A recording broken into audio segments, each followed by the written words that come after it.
रोहिणी विधानसभा seat से BJP के विजयी उम्मीदवार विजेंद्र गुप्ता बोले, आम आदमी पार्टी आप सरकार ने 14 कैग सीएजी रिपोर्ट्स को दबाकर रखा, जिनमें से कोई भी पिछले 5 वर्षों में विधानसभा में पेश नहीं की गई। 2017 से अब तक एक भी सीएजी रिपोर्ट सदन के सामने नहीं रखी गई।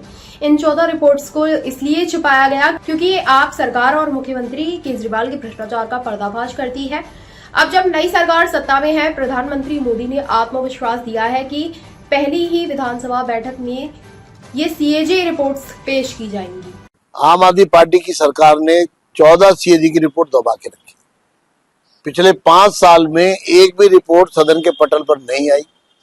2017 के बाद सीएजी की कोई रिपोर्ट सदन के पटल पर नहीं आई। 14 रिपोर्ट, और जिन 14 रिपोर्ट को इसलिए दबाया गया क्योंकि उसमें आम आदमी पार्टी सरकार की, केजरीवाल के भ्रष्टाचार की पोल खुलती है।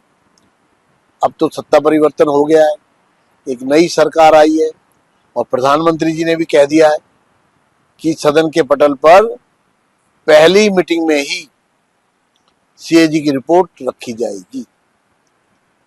सीएजी की रिपोर्ट जब सदन के पटल पर रखी जाएगी तो पुर्जा पुर्जा हो जाएगी आम आदमी पार्टी। आम आदमी पार्टी के सारे भ्रष्टाचार खुलकर जनता के सामने आ जाएंगे, जिनको वो छुपाते रहे, दबाते रहे।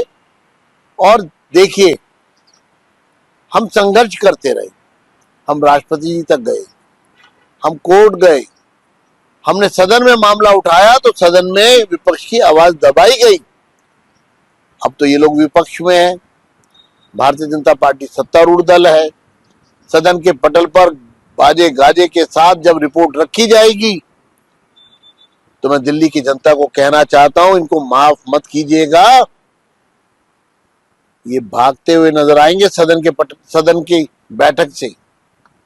और मैं ये आह्वान करता हूं दिल्ली की जनता को, जब दिल्ली में सीएजी की रिपोर्ट सदन के पटल पर आएगी तो उसको ध्यान से पढ़िएगा, ध्यान से सुनिएगा और ध्यान से देखिएगा कि किस तरह 10 साल इन्होंने आपके साथ छल किया है। और ये कट्टर बेईमान लोग, कट्टर ईमानदारी का लबादा ओढ़कर बगुला भगत की तरह लोगों को गुमराह करते रहे। तो इंतजार कीजिए, बहुत जल्द सीएजी की रिपोर्ट अब सदन के पटल पर रखी जाती है।